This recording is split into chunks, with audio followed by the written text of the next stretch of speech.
আল্লাহ নবী বলছেন আমার সুন্নাতকে ছেড়ে দিয়ে অন্য সুন্নাত ধরে নিয়ে বলবে এটাই রাসূলের সুন্নাত। আপনারা বলুন তো আপনাদের এলাকাতে আছে কিনা জানি না, আপনার হুজুর যখন কাউকে কবরে রাখা হয়, কবরে রাখার পরে হুজুর সেই সময়তে 4 মুড়াতে 4টা খেজুরের ডাল গাড়ে। গাড়ে কি গাড়ে না? 4টা খেজুরের ডাল গাড়ে।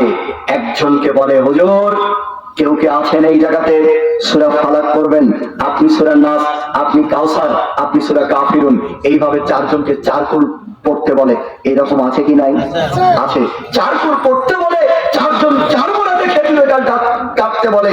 এখন হুজুর 5ম নম্বর যে ডালটা গাড়ে একদম মাঝখানে গাড়ে। হুজুরকে জিজ্ঞাসা করবেন হুজুর আপনি যে খেজুরের ডাল 4 কুল পড়ে আপনি যে খেজুরের ডাল গাড়লেন বলেন এটা দলিল কোথায়? হুজুর তখন বলবে এটা সুন্নাত।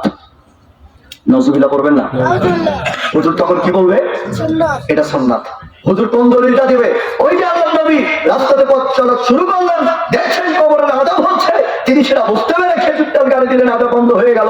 আপনার হুজুর খেজুরের ডাল গাড়লে হুজুরের গাড়াই যদি কবরের শাস্তি মাফ হয়, তাহলে তো আল্লাহর নবীর সাহাবীরা অনেক ছিলেন, তারা তো অনেক তার সাথীর বন্ধুর কবরে ভালোবাসি খেজুরের ডাল গাড়তে পারতেন, তারা গাড়লেন না কেন বলেন? হুজুর শুধু তাই নয়, হুজুর যখন পানি নায়ে দেয়, নায়ে দেওয়া বোঝেন? হ্যাঁ, ছিটা দেয়, হুজুর কিন্তু মুখ নাড়ায়। হুজুরকে জিজ্ঞেস করবেন হুজুর কি দোয়া করলেন একটু শেখান না। হুজুর আপনার আমার বাড়িতে মোষ জব করেছে বাদেখালি, তো ওইখান দিয়ে মাংস নিয়ে এসে আপনার খিলাবো, আপনি শুধু আমাকে শেখাবেন। যে হুজুর আপনি কি পড়লেন একটু আমাকে বলেন। হুজুর আমাকে শেখাতেও হবে না, হুজুর কি পড়লেন একটু বলেন তো।